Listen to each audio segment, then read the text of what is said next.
அடுத்து வந்து ரியாத்திலிருந்து சாதிக்குங்கிற சகோதரர் கேட்கிறார். என்ன கேட்கிறாருன்னு கேட்டா இந்த கேள்வியை கேளுங்க. அஸ்ஸலாமு அலைக்கும் வரஹ்மத்துல்லாஹி வபரகாத்து. நான் மதுரையிலிருந்து இப்ராஹிம் என்கின்ற உமர் ரசீன் பேசுகின்றேன்.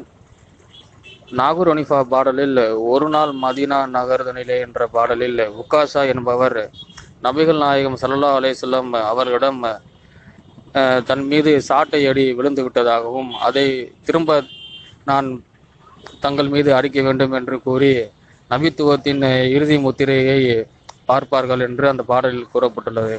அந்த சம்பவம் உண்மைதானா?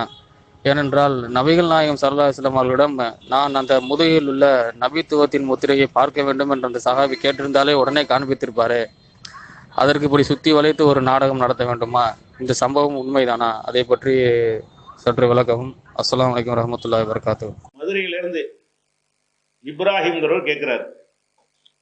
என்ன கேட்கிறாருன்னா, நபிகள் நாயகத்தை உக்காஷா என்கிற ஒரு நபித்தோழர் வந்து சவுக்கால் அடித்ததாக நாகூர் ஹனீஃபா ஒரு பாட்டு படிக்கிறார். இது உண்மையா அப்படின்னு கேட்கிறார். அதாவது நாகூர் ஹனீஃபாவுடைய பாடல்கள்ல இது ஒரு பாடல். அந்த பாட்டை மட்டும் அவர் என்ன செய்வார்னா ஒரு கதையை விட்டு தான் பாட்டை படிப்பார். நாகூர் ஹனீஃபா என்ன செய்வாரு, ஒரு நாள் அது பாட்டை படிக்க மாட்டாரு. ஒரு நாள் மதீனா நகர்தனிலேன்னு அந்த பாட்டுக்கு முன்னாடி ஒரு லெக்சர் ஒன்று அடிப்பார். இவர் பார்த்துக்கிட்ட மாதிரி அந்த சம்பவத்தை என்ன செய்வார், விளக்குவார். என்ன சம்பவம், அவர் சொல்ற சம்பவம் என்னன்னு கேட்டா, நபிகள் நாயகம் வந்து மரண நேரம் நெருங்கிருச்சான். நிறந்த உடனே சஹாபாக்கள்லாம் கூடி இருந்தாங்களாம். கூடி இருக்கும் பொழுது அப்ப நபிகள் நாயகம் கேட்டாங்களாம், நான் மரணிக்க போறேன், நான் யாருக்கும் அநீதி இழைத்தவனாக மரணிக்க விரும்பல, உங்களுக்கு நான் பொருள் விஷயமாகவோ மானம் மரியாதை விஷயமாகவோ அல்லது உங்கள் உடலை தாக்குற அந்த மாதிரி விஷயங்களாகவோ நான் அநீதி இழைத்திருந்தால் அவர்கள் என்னிடத்துல இங்கே கணக்கு தீர்த்துக்கிறங்க. நான் ஏதாவது 3 ரூபா வாங்கிட்டு தராம இருந்தா இப்போ நீங்க வாங்கிக்கிறங்க. உங்களை நான் அடிச்சுட்டு நான் அதுக்கு மன்னிப்பு கேட்காம இருந்தா இப்போ என்ன செய்யுங்க, நீங்க என்னை வந்து நீங்க கணக்கு தீர்த்துக்கிறங்க என்று நபிகள் நாயகம் சஹாபாக்கள்லாம் கூடி இருந்தாங்களாம். அப்படி உருக்கமா பயங்கரமா நாவல் பேசுவார். அப்ப பேசி இந்த பாட்டும் படிப்பார். ஒரு நாள் மதீனா நகர்தனிலன்னு படிப்பார். அப்ப வந்தவுடனே நபிகள் நாயகம் சொன்னவுடனே எல்லாம் சும்மா அப்படி இருக்கிறாங்களாம். உடனே உக்காஷான்னு ஒருத்தர் எந்திரிச்சாராம். எந்திரிச்சு, நபிகள் நாயகமே, உங்களுக்கும் எனக்கும் ஒரு விவகாரம் இருக்கிறது, நான் கணக்கு தீர்க்க வேண்டும் அப்படின்றாராம். என்னப்பா விவகாரம்? நீங்கள் நான் ஒரு பிரயாணத்தில் போய் கொண்டிருக்கும் பொழுது நீங்கள் ஒரு சாட்டையால் உங்களுடைய குதிரையை அடித்தீர்கள், அது என் மேலே பட்டு விட்டது. நீங்கள் வேண்டுமென்று அடித்தீர்களா தெரியாமல் பட்டதா என்று தெரியாது. நீங்க என்னை அடிச்சதுனால நான் உங்களை அதே மாதிரி அடிக்க வேண்டும், சவுக்கால் உங்களை அடிக்க வேண்டும், கணக்கு தீர்க்கணும்ல சொன்னீங்கல்ல, அப்ப நீங்கள் என்னை அடிச்சிட்டீங்க சவுக்குனால நான் அடிக்கணும்னு சொன்னாங்களாம். உடனே நபிகள் நான் என்ன செஞ்சாங்களாம், அப்படியா அப்படின்னு சொல்லி உடனே சொல்லி பாத்திமாட்ட போய் சவுக்கை வாங்கிட்டு வாங்க, மகள்கிட்ட போய் சவுக்கு ஒன்று வாங்கிட்டு வாங்கன்னு சொன்னாங்களாம். உடனே போய் என்னத்துக்கு சவுக்குன்னு கேட்ட உடனே அவங்க எல்லாம் புலம்புறாங்களாம். எதுக்கு இந்த சவுக்கு வாங்கிட்டு போறீங்க? உங்க தகப்பனார் அடிக்க போறாரு, இவர் உட்காசு அடிக்க போறாரு, என்ன வேண்டா அடிக்கட்டும், எங்க தகப்பனார் அடிக்கிற அவங்க அதுக்கு புலம்புனாங்களாம். அதுக்கப்புறம் அந்த பேரப்புள்ள 2 பேரும் வந்துகிட்டு, எதுக்கு எங்க தாத்தாவை நீங்க அடிக்க போறீங்க, எங்களை வேண்டாம் அவர் அடிக்கட்டும், அவர் விட்டுருங்கன்றாங்களாம். இப்படி ஒரு கதை ஓடுது, புராண கதை மாதிரி என்ன செய்கிறது இது ஓடுகிறது. ஓடி கடைசி என்ன ஆகுதுன்னு கேட்டா, அவரு முடியாதுதானாம். அவர் அடிச்சதுக்கு நான் எப்படி உங்களை அடிப்பேன்? என்னை அடிச்சது நபிகள் நாயகம் அடிச்சிருக்கிறாங்க, அதுக்காண்டி மகள் அடிக்க முடியாது, அதுக்காண்டி பேரன் அடிக்க முடியாது. அபூபக்கர் உமர்லாம் போட்டிக்கு வந்துட்டாங்களாம், ஏப்ப அவங்கள அடிக்க என்ன அடிச்சுட்டு போப்பாண்டு, உங்களை எதுக்கு நான் அடிக்கணும், அவர் தான் அடிப்பேன் இப்படின்ட்டு நபிகள் நாயகத்தை அவர் புட்டிவாதம் முடிக்கிறாராம். உடனே சரி அடிப்பாண்ட உடனே அவர் என்ன செஞ்சாரா, நீங்க இப்படி அடிக்க மாட்டேன், சட்டையெல்லாம் கலட்டுங்க அப்படின்னாராம். எதுக்குப்பா சட்டையை கலட்ட சொல்ற? நீங்க என்னை அடிக்கும்போது அந்த சட்டை இல்லாம தான் நான் இருந்தேன், அதனால அதே மாதிரி உங்களை வந்து செய்யணும், சட்டை இல்லாம தான் உங்களை அடிக்கணும்டாராம். உடனே அது ஒரு சொல்ல சட்டையை கலட்டினாங்களாம். கலட்டின உடனே அவங்க முதுகுல வந்து நபிங்கிறதுக்கு சீல் வச்சிருச்சான், முத்திரை. அதை பார்க்கறது அவங்களை வேலை டிராமா பண்ணாராம் அவர். அப்படி அதை கட்டி பிடிச்சி அவங்க முத்தம் கொடுத்துட்டு, நான் இதுக்கு தான் சொன்னேன், உங்களை அடிக்கிறதுக்கு சொல்லலைன்ட்டு அவர் இந்த மாதிரி சொல்லி பார்த்தீர்களான்ட்டு இதுக்கு ஒரு கதை, அதுக்கு ஒரு பாட்டு, அதுக்கு ஓடிக்கிட்டு இருக்கு. இந்த மாதிரி படிக்கிறாங்க. இது உண்மையான்னு கேட்டா, முதல்ல ஒரு விஷயம் அடிப்படையான இஸ்லாத்துக்கு இந்த நீங்க மார்க்கத்துடைய ஹதீஸ்களை எல்லாம் நிறைய பேர் அறிஞ்சிருக்க மாட்டீங்க. இவர் அறிவிப்பாளர் சரியா, அந்த அறிவிப்பாளர் சரியானலாம் பெரும்பாலும் தெரியாது. இருந்தாலும் இஸ்லாமிய பேசிக்னு ஒன்று இருக்குது. அந்த பேசிக்கான ஒரு கொள்கை அறிஞ்சு வச்சிருந்தா இது ஒரு பக்கா கட்டுக்கதைன்னு நீங்க என்ன செஞ்சிடலாம், ஈஸியா நீங்க முடிவு பண்ணிடலாம். ஒருத்தர் வந்து சவுக்கால அடிக்கும்போது தவறுதலா ஒருத்தர் பட்டுருச்சுன்னு சொன்னா அதுக்காக அதே மாதிரி அடிப்பாரு. அப்பயும் அன்னைக்கு ஏன் கேட்கல? இப்போ நபிகள் நாயகத்தை ஒரு ஒரு பேயம் பைத்தியக்காரன் ஒரு சித்தரிப்பாங்கல்ல கதைகள்ல, அப்படி காட்டுறாங்க. நபிகள் நாயகம் என்னது அப்படியா அடிச்சுட்டு போ, கிறுக்கு போய் நபிகள் நாயகம் யாரு? நீ சொன்ன மாதிரி சாமியார் மாதிரி ஆளுக்கலாம் அவங்க. நபிகள் நான் என்ன செய்வாங்க? எப்பட அவனை அடித்தேன், அப்போ நெசமா அவன் சவுக்கப்பட்டிருந்தா கூட அது உன்னை அடிக்கணும்னு பாடல, அதனால ஒன்றும் கிடையாது போ. அப்போ இப்போ இதான் இப்போ நான் கேட்குறேன், இது சரின்னு எடுத்துக்கிட்டீங்கன்னா இதுதான் சட்டமா? நான் கேட்குறேன். இது தெரியாமல் ஒரு ஆள் மேலே பட்டுருச்சு, அதுக்காக இப்படிதான் மார்க்கத்தை வச்சு நீங்கள் தீர்ப்பளிக்க வைக்கல, அழிக்க மாட்டீங்கல்ல? அப்போ நீங்களே நம்பலையே அதை. அப்போ நபிகள் நாயகம் அவர்களுக்கு இந்த மாதிரி முத்திரையை பார்க்கறதுக்காக ட்ராமா பண்ண இப்படிலாம் அதை சொல்ல பேச மாட்டாங்க சகாபாக்கள்லாம். நபிகள் நாயகம் வந்து நீ சவுக்கு அடிப்பீங்க, என் மேலே பட்டு விட்டதுன்னு அப்படியா பட்டுருச்சா? இதெல்லாம் ஒரு பழக்கமே சாதாரணமாக நம்மள ஒருத்தர் காலை மிதிச்சு போடுவோம். 10 வருஷம் கழிச்சு வந்து நீங்கள் ஒரு நாள் என் காலை மிதித்தீர்கள், இப்போ நான் அதே மாதிரி உங்களை மிதிக்க போறேன். அப்போ என்னடா செஞ்ச? அப்போ இது வந்து உடனே சொன்னவொன்னு அது சாட்சியெல்லாம் கேட்க மாட்டாங்களா? ப்ரூஃப்லாம் கேட்க மாட்டாங்களா? நபிகள் நாயகத்தை சொன்னோம் அப்படியே அடிச்சுட்டு போங்க, ஏன்ட்டா 10 லட்ச ரூபா வாங்கினீங்க அதான் எடுத்துட்டு போங்க. இப்படி ஒருத்தர் நடந்து அவர் என்ன சொல்லுவீங்க? ஏமாளிப்பீங்க. அப்போ நபிகள் நாயகம் அவங்களுடைய கேரக்டர் என்ன? அவங்க ஒவ்வொரு நூல் பிடிச்ச மாதிரி ஒரு அறிவுபூர்வமாக ஒவ்வொரு விஷயத்தையும் அணுகக்கூடிய நபிகள் நாயகம் வந்துக்கிட்டு உங்களை சவுக்கால் அடிக்கணும், சட்டையை கழட்டிட்டு எடுக்கணும், இன்னொன்று இருந்தாங்க கழட்டிக்கிறனால அடிச்சுட்டு போங்க, இப்படிங்கிற மாதிரி எல்லாம் நபி எப்படி சித்தரிக்க முடியுது? புகழ்றீங்களா இகழ்றீங்களா? நபிகள் நாயகத்துடைய கேரக்டர் வந்து இந்த மாதிரியான பேயம் பைத்தியக்காரன் கேரக்டர் கிடையாது. நபிகள் நாயகத்துடைய கேரக்டர் வந்து அவர் பெரிய சக்கரவர்த்தி, உலகத்துக்கெல்லாம் சட்டம் சொன்னவர். அவர் சொன்ன சட்டத்தில் இது இருக்குதா? தெரியாம கொலை செஞ்சுட்டா கொலைக்கு தண்டனை கிடையாது, அப்படிதான் இருக்குது. தெரியாம செஞ்சா அதே கணக்கு தீர்க்கக்கூடாது. மார்க்க சட்டம் என்ன? ஒருத்தன் வேணும்னு கொலை செஞ்சா அவனை கொலை செய்யணும்.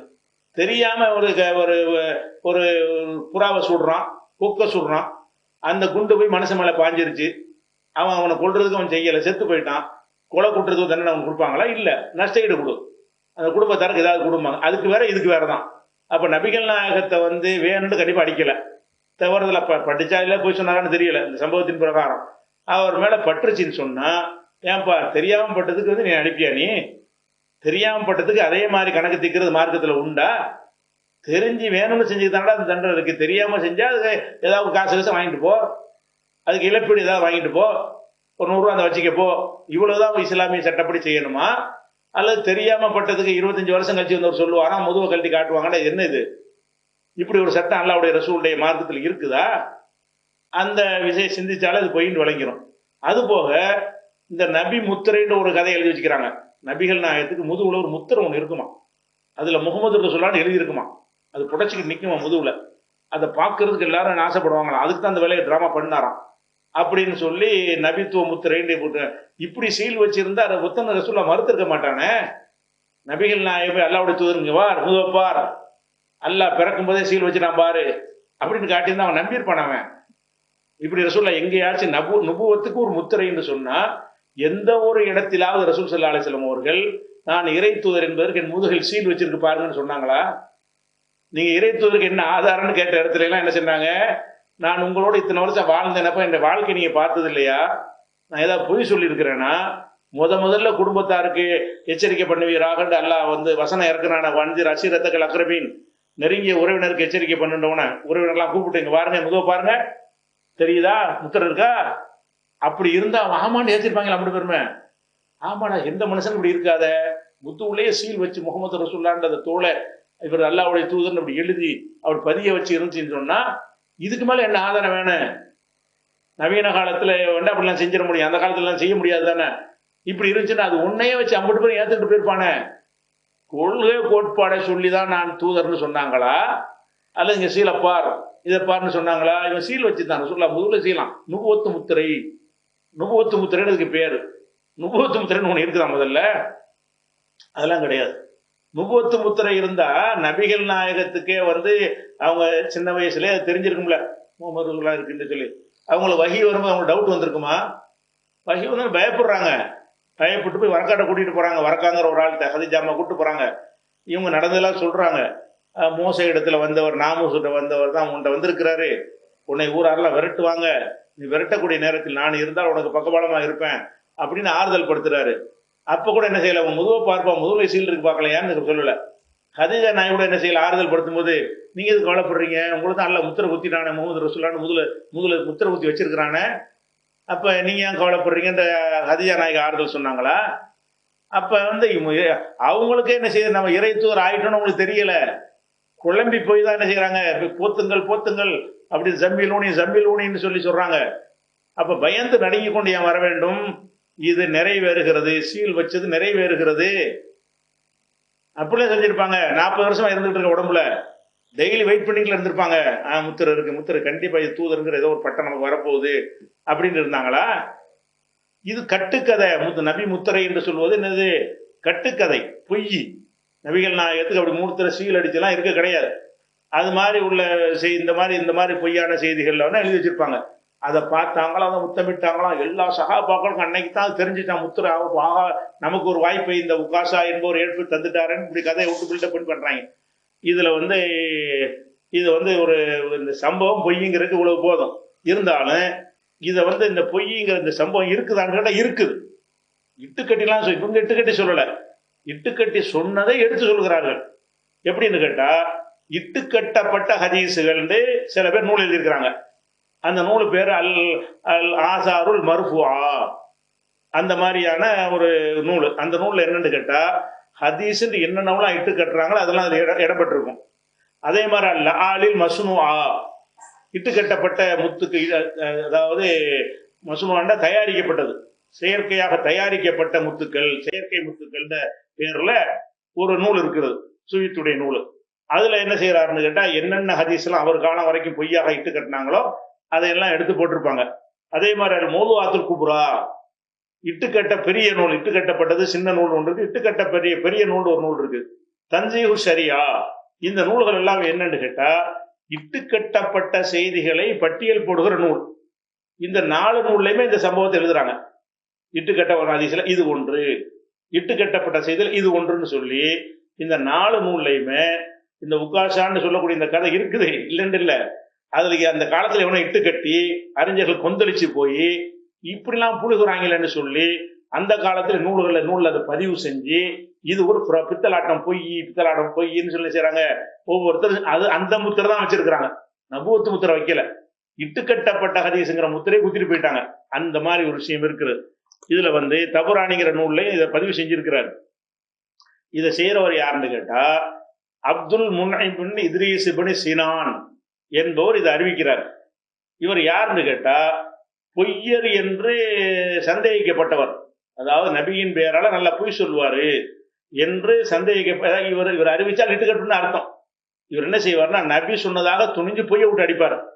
அவர் தான் இந்த செய்தி அறிவிக்கிறார் என்றும், அவர் யார் வழி அறிவிக்கிறார்னா அவங்க தகப்பனாரு சொன்னார்னு அறிவிக்கிறாரு. தகப்பனார் பலவீனமான ஆளு, அவர் பலவீனமான ஆளா இருக்கிறாரு. இவர் எப்படிப்பட்டவர்னு கேட்டா, விட்டு புருட அடிக்கக்கூடிய ஆள் இவர்.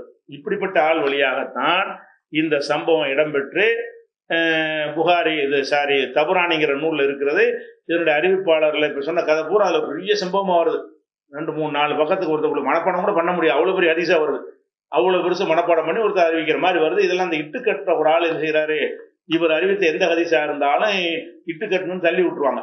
அதனால நாகூர் அடிவா படித்தாலும் சரி, யார் படித்தாலும் சரி, இது ஒரு பொய், இஸ்லாத்தின் அடிப்படைக்கு மாற்றமானது, நபிகள் நாயகத்துடைய கேரக்டரை கேவலப்படுத்தக்கூடிய ஒரு கட்டுக்கதை. இது அவங்களை கண்ணியப்படுத்தக்கூடியது கிடையாது. கண்ணியப்படுத்துற மாதிரி நினைத்து கொண்டு கேவலப்படுத்திருக்கிறாங்க, அதுக்கு அர்த்தம்.